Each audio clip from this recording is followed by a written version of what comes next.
Ladies and gentlemen. Ladies and gentlemen, give it up for the wonderful Stella Louise Aston!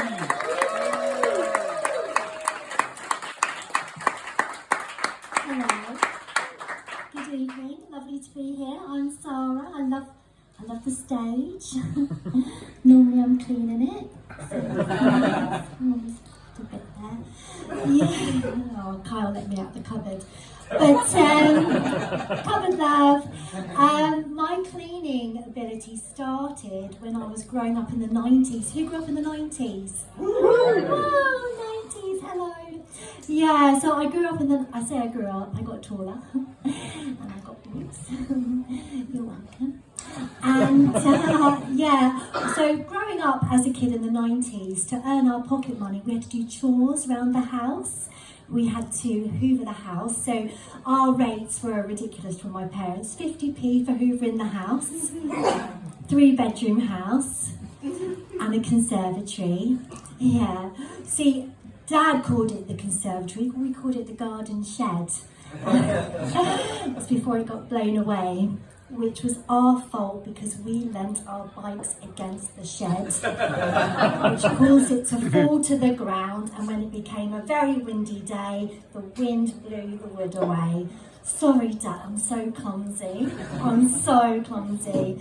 One of the other big money makers as a kid was the ironing.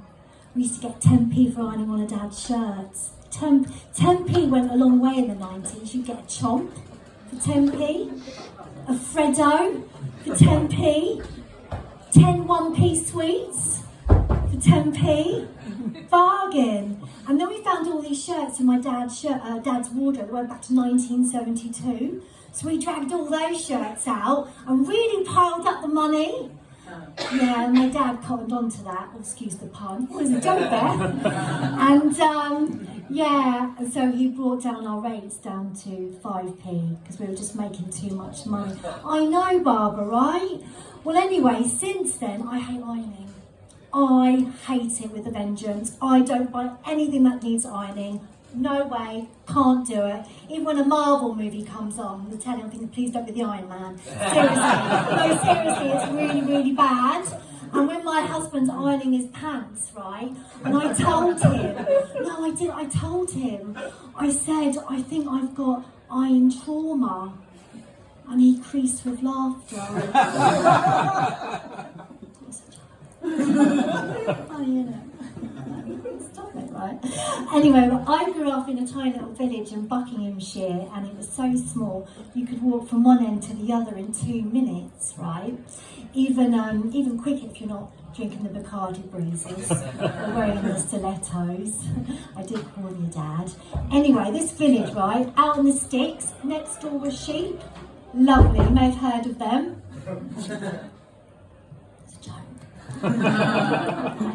Stop it, right?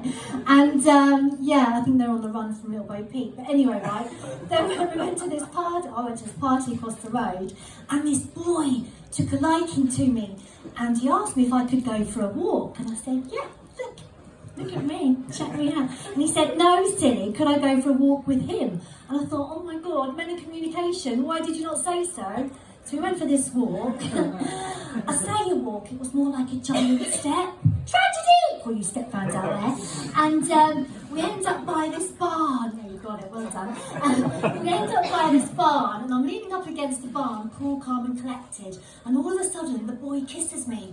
And I'm thinking, shit, what do I do? See, I'm 16, this is my first kiss. What do I do? So I kissed him back, support local. And I kissed him.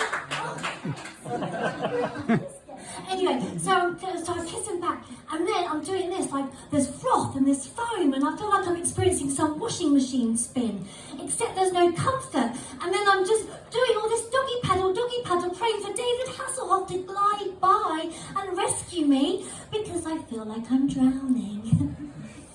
Anyway, he didn't come by, and I said to the boy in between, sort of trying to fap out, strokes and all that. And I said, oh, do you mind if we go back to the party? He said, yeah, sure, we'll go back. So as we were heading back, we headed back to the guests. I say there were guests, there were 9 guests, one was a sheep family. Anyway, right, they were all clapping and cheering. Well, the next day, I found out the reason they were all clapping and cheering for me is because the boy had made a bet with his friends that he could get me into bed. And I said to him, why did you not tell me? I love bed. I love a day trip to dreams.